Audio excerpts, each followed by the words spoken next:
जय हिंद साथियों। हम राजस्थान आर्ट एंड कल्चर में राजस्थान के लोक देवता टॉपिक पढ़ रहे थे और आज उसी कड़ी में हम हड़बूजी सांखला और मेहाजी मंगलिया के बारे में पढ़ेंगे। देखते हैं कैसे हड़बूजी सांखला की बैलगाड़ी की पूजा क्यों की जाती है, क्यों इनके मंदिर में मूर्ति नहीं होती है, बैलगाड़ी की इनकी पूजा क्यों की जाती है, और ये रामदेव जी के मौसेरा भाई थे, रामदेव जी ने इनको क्यों समझाया और राव जोधा ने अपने जोधपुर को किस प्रकार प्राप्त किया और जोधपुर को राजधानी कैसे बनाई। और इसको जानने से पहले आप हमारे चैनल को लाइक शेयर सब्सक्राइब कीजिए और समय ना बर्बाद करते हुए हम आगे बढ़ते हैं। हड़बूजी सांखला जो थे इनका जन्म बुंडेलगांव नागौर में हुआ था। कहाँ? नागौर में। नागौर के बुंडेलगांव में हुआ था। इनके पिताजी का नाम महाराज सांखला था। कहते हैं कि जब पिताजी की मृत्यु हो जाती है तो ये दीन दुनिया गांव छोड़कर बाहर निकल जाते हैं। एक फालोदी गांव जोधपुर चले जाते हैं। कहाँ? यहाँ से फालोदी गांव चले जाते हैं। फालोदी कहाँ पड़ता है? जोधपुर में। उधर साइड के बच्चे सभी जानते हैं कि फालोदी जोधपुर में पड़ता है, फेमस जगह है। और वहाँ पर हरम मजाल में रहने लगते हैं। हरम मजाल में रहने लगते हैं। तो हरम मजाल में रहने लगते हैं। लेकिन हम पीछे लोक देवता पढ़ चुके हैं, रामदेव जी। रामदेव जी महाराज कहते हैं ये इनके मौसेरे भाई थे। रामदेव जी महाराज हड़बूजी सांखला के मौसेरे भाई थे। इन्होंने इनको समझाया कि क्या पिताजी की मृत्यु हो जाए या माताजी की मृत्यु हो जाए तो क्या आदमी समाज को छोड़ देता है? आपको समाज में रहना चाहिए, समाज में सामाजिक सुधार के बारे में काम करना चाहिए। तो ये इनकी बात मान लेते हैं और इनके गुरु रामदेव जी के गुरु ही थे योगी बालनाथ जी महाराज। ये इनसे दीक्षा ले लेते हैं, इनके शिष्य बन जाते हैं। हड़बूजी सांखला रामदेव जी के जो गुरु थे योगी बालनाथ जी, उनके शिष्य बन जाते हैं। रामदेव जी के मौसेरे भाई थे और हड़बूजी सांखला का जन्म बुंडेलगांव नागौर में हुआ था। पिताजी की मृत्यु के बाद ये हरम मजाल में चले जाते हैं, फालोदी जोधपुर में रहने लगते हैं। रामदेव जी के समझाने पर वापस चले आते हैं। अब अगर जो और आगे देखा जाए तो यह मारवाड़ के जो राजा हुए हैं रावजोधा, बड़े राजा हुए हैं। अब जोधपुर का जब मारवाड़ राजवंश का इतिहास पढ़ेंगे, राठौड़ राठौड़ राजवंश, उसमें देखेंगे ये एक बड़े राजा ये हुए हैं राठौड़ राजवंश में। और ये रावजोधा के पास जब मारवाड़ नहीं था, रावजोधा के समय में जोधपुर नहीं था, इसके समय यहाँ पर राजधानी मारवाड़ की हुआ करते थे मंडोर। जब मंडोर इनके पास नहीं था तो और मंडोर था किसके पास? तो मंडोर था मेवाड़ के पास। आप मेवाड़ के जब राजवंश पढ़ेंगे उसमें एक बड़े राजा हुए हैं, नाम है महाराणा कुंभा। कौन? महाराणा कुंभा। महाराणा कुंभा ने मंडोर पर कब्जा कर रखा था। 1436 से 1452 ईस्वी, मतलब लगभग 16 साल लग गए राव जोधा को मंडोर प्राप्त करने में। लेकिन राव जोधा को मंडोर 16 साल बाद प्राप्त हुआ। कहते हैं इसी क्रम में जब राव जोधा जब मंडोर प्राप्त कर रहा था तो ये किसी ने राव जोधा को बताया कि आप हड़बूजी सांखला जी के पास जाइए। वो शकुन शास्त्र के ज्ञाता हैं, भविष्य दृष्टा हैं, आदमी का भविष्य बता देते हैं। राव जोधा हड़बूजी सांखला के पास गए। हड़बूजी सांखला ने इस बार कहा कि आप इस बार जब आक्रमण करेंगे मंडोर पर, ये कटार हमारे लीजिए। कटार दिया और कहा इस बार जब इस कटार के साथ मंडोर पर आक्रमण करेंगे आप बिल्कुल 100% विजयी होंगे। और कहते हैं राव जोधा ने जब उस कटार के साथ अगली बार आक्रमण किया 1652-53 में, और उस वहाँ मंडोर को जीत लेते हैं। या और कुंभा और इनके जोधा के बीच में अवल बाउल की संधि हो जाती है 1653 ईस्वी में। तो इस प्रकार से मंडोर को प्राप्त होता है। इसीलिए जोधा जब इनसे प्रसन्न हो जाता है तो जोधा जब मंडोर को जीत लेता है तो इनको बेंगटी गांव, कौन सा गांव? बेंगटी गांव, हड़बूजी सांखला को ये दान में दे देता है। कहता है कि आज से इस गांव का टैक्स वैक्स कुछ नहीं लिया जाएगा, ये गांव आपका है, आप रहिए, जब तक आप रहेंगे इस गांव में टैक्स वैक्स कुछ नहीं लिया जाएगा। तो बेंगटी गांव पूछा जाता है कि हड़बूजी सांखला को बेंगटी गांव किस शासक ने दिया था? तो जोधा ने दिया था, राव जोधा ने दिया था, जिसने आगे चलकर जोधपुर नगर को बसाया था और जोधपुर को मारवाड़ की राजधानी बनाया था। इनका वाहन सियार था। इनका वाहन सियार होने के बावजूद भी इनकी बैलगाड़ी की पूजा की जाती थी, क्योंकि जब ये बैलगाड़ी की पूजा की जाती है क्योंकि ये जब बेंगटी गांव में रह रहे थे वहाँ पर एक गायों की सेवा किया करते थे, पंगु गायों की सेवा किया करते थे और उनके लिए इस बैलगाड़ी में चारा लाया करते थे और वहीं पर पंगु गायों की सेवा किया करते थे, वहीं पर रहा करते थे। तो जब इनकी मृत्यु हो जाती है तो वहीं पर बेंगटी गांव में इनका एक मंदिर बना जाता है, छोटा मोटा मंदिर एक बना दिया जाता है। एक मंदिर इनका बना देता है बेंगटी गांव फालोदी में, फालोदी जोधपुर में पड़ता है। और इस मंदिर का निर्माण जो है पहले तो इस मंदिर को ऐसे बना दिया जाता है, मतलब ऐसे नॉर्मल मंदिर हुआ करता, फिर आगे एक महाराजा अजीत सिंह हुए हैं। महाराणा जो ये टाइटल है ये मेवाड़ के राजाओं का है। महाराजा अजीत सिंह ये मारवाड़ के ही शासक हुए हैं। इन्होंने इनके भव्य मंदिर का निर्माण करवाया था। तो हड़बोई श्रृंखला के भव्य मंदिर का निर्माण किसने करवाया था? तो महाराजा अजीत सिंह ने करवाया था। कहाँ? बेंगटी गांव में, फालोदी जोधपुर में। वहां पर किसकी पूजा होती है? तो बैलगाड़ी की पूजा होती है। क्यों होती है? क्योंकि पंगु गांव के उसके लिए चारा लाया करते थे। तो अब बैल तो मर गए, लेकिन गाड़ी गाड़ी सिर्फ शेष बची है। और इनके मंदिर में जो सांखला राजपूत होते हैं, कौन राजपूत? सांखला राजपूत इनके मंदिर में पूजा करते हैं। मतलब पुजारी जो होते हैं वो सांखला राजपूत होते हैं। पुजारी सांखला राजपूत होते हैं इनके मंदिर में। और इनके एक बार उपनाम हमने भी बताया था, शगुन शास्त्र की ज्ञाता, वचन सिद्ध पुरुष। मतलब जो कह दें उससे अपने वचन पर अटल रहते थे, अडिग रहते थे, टिके रहते थे।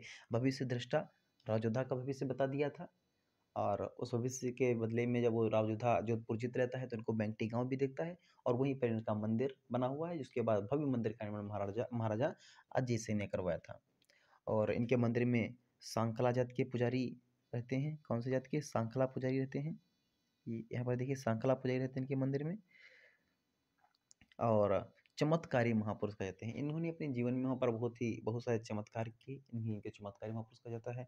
और एक क्वेश्चन और कि इनकी मृत्यु के बाद इनकी पत्नी जो है सती नहीं हुई थी। इनकी पत्नी सती नहीं हुई थी। सती नहीं हुई थी। इनकी मृत्यु जब हो गई उसके बाद इसकी पत्नी सती नहीं हुई थी। बाकी जितने भी लोग देवता हुए हैं या उस समय के जो बड़े राजा महाराजा होते थे या उनकी पत्नी सती हो जाया करती थी, इनकी पत्नी सती नहीं हुई थी। एक क्वेश्चन। तो एक बार अगर जो इनके बारे में देखा जाए तो जन्म इनका हुआ था बुंडेलगांव नागौर में। महाराज सांखला इनके पिताजी का नाम था। गुरु जी का नाम बालीनाथ जी था। रामदेव जी के भी गुरु का नाम भी बालीनाथ जी था। मारवाड़ के रावजोधा के समकालीन थे, और इन्हीं के आशीर्वाद से रावजोधा ने मंडोर को जीता था। और उसके बाद इन्होंने जोधपुर नगर की स्थापना की थी। क्वेश्चन बहुत अच्छा है कि जोधपुर नगर की स्थापना किसने की थी? तो रावजोधा ने की थी। और जोधा ने ही इनको वेंगटी गांव दिया था प्रसन्न होकर जब मंडोर जीत लेता है। इनका वाहन सियार है। और उपनाम इनके देखे जाए तो शकुन शास्त्र के ज्ञाता, वचन सिद्ध पुरुष, भविष्य दृष्टा, चमत्कारी महापुरुष। ये नाम अगर जो पूछ लीजिए तो आप जान लीजिए हड़बोजी सांखला के बारे में ही पूछ रहे हैं।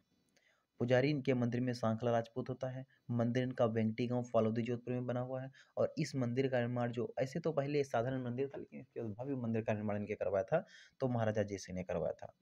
और इनके मंदिर में बैलगाड़ी की पूजा की जाती है, ना कि इनके वाहन की, ना कि इनके वाहन की, और ना कि इनके मूर्ति की जाती है। यहाँ पर इनकी बैलगाड़ी की पूजा करती है। इस बैलगाड़ी से पंगु गांव के लिए चारा लाया करते थे। इनकी मृत्यु के बाद लोगों ने सोचा ये आदमी तो भविष्य का भी जानता था, बहुत सारे चमत्कार किए हैं, वचन सिद्ध पुरुष थे, तो कहते हैं एक लोक देवता के रूप में इनकी पूजा होने लगी। और राजस्थान में पंचपीरों में भी इनको स्थान प्राप्त हुआ। अब एक लोक देवता है मेहजी मंगलिया। कौन से? मेहजी मंगलिया के बारे में देख लें। और अंतिम लोक देवता हमारे समझते हैं, मतलब जो पंचपीरों में आते हैं। बाकी लोक देवता जो महत्वपूर्ण भी हम पिछले वीडियो में कवर कर चुके हैं। आप राजस्थान आर्ट एंड कल्चर या राजस्थान के लोक देवता वैष्णव वर्मा सर्च कीजिए, बहुत अच्छे से इसी तरह बताए हमने। ये इनका जन्म जो हुआ था वापीड़ी गांव में पड़ा होता था। कहाँ है? यहाँ पर हम लिख रहे हैं वापीड़ी गांव। ये कहाँ पड़ता है? जोधपुर में। इनका जन्म हुआ था वापीड़ी गांव जोधपुर में। इनके पिता गोपाल सांखला थे, ये भी सांखला राजपूत हुए थे। और इनका मंदिर भी वहीं पर बना वापीड़ी गांव जोधपुर में। ये इनका जन्म जहाँ हुआ था वापीड़ी गांव जोधपुर में, इनका मंदिर भी उसी गांव में बना हुआ है। और इनका मेला लगता है कृष्ण जन्माष्टमी वाले दिन। कृष्ण जन्माष्टमी में लिख रखा कब होती है? भाद्रपद मास की कृष्ण पक्ष की अष्टमी को कृष्ण जन्माष्टमी होती है। और इसी अष्टमी को मेहाष्टमी भी कहते हैं। क्या कहते हैं? मेहाष्टमी। कृष्ण जन्माष्टमी को ही मेहा अष्टमी कहते हैं। भाद्रपद मास की कृष्ण पक्ष की अष्टमी को होती है। इस दिन इनका मेला भरता है। कहाँ भरता है? वापीड़ी गांव जोधपुर में भरता है। पिता इनके क्या नाम था? गोपाल सांखला था। इनका जन्म कहाँ हुआ था? वापीड़ी गांव जोधपुर में हुआ था। ये बात इनके बारे में है। घोड़ा का इनके नाम था किरण काबरा। जैसे गोगा जी के घोड़े का नाम था गोगा बप्पा, उससे कहा जाता था। लीलो घोड़ा था। लीली घोड़ी तेजाजी महाराज की थी। तो उसी प्रकार से इनके घोड़े का नाम था किरण काबरा। अच्छा नाम है ना? राव चुंडा के समकालीन थे। ये मारवाड़ में। पीछे हमने पढ़ा कि मारवाड़ के राव जोधा के समकालीन थे मेहजी मंगलिया, तो राव चुंडा के समकालीन थे। राव चुंडा के समकालीन थे ये ओ सॉरी, हड़बूजी सांकला उनके समकालीन थे, तो राव चुंडा के समकालीन थे हड़बूजी सांकला समकालीन थे राव जोधा के। राव चुंडा मारवाड़ के राजा राव चुंडा के समकालीन थे। रणांगदेव घाटी, एक राजा हुए हैं रणांगदेव घाटी जैसलमेर के, उनसे युद्ध करते हुए शहीद हुए थे। जैसलमेर का एक बंदा था रणांगदेव घाटी, ये कहाँ का था? जैसलमेर का। इससे युद्ध करते हुए मारे गए थे। और इनके भोपों में, मतलब जो इनके पुजारी होते हैं, इनके पुजारियों में वंश वृद्धि नहीं होती है। इनके पुजारी जो होते हैं वो गोद ले लेकर आगे अपने वंश को बढ़ाते हैं। इनके पुजारियों में वंश वृद्धि नहीं होती है। किसके? मेहाजी मांगलिया। क्वेश्चन बनता है कि कौन से राजस्थान के पंचपीर या लोक देवता हैं जिनके पुजारियों में भोपों में वंश वृद्धि नहीं होती है? तो मेहाजी मंगलिया हैं। ये वंश वृद्धि नहीं होती है। ये जो हैं ये गोद ले लेकर अपने वंश को आगे बढ़ाते हैं, तो इनके भोपों में वंश वृद्धि नहीं होती है। और इनका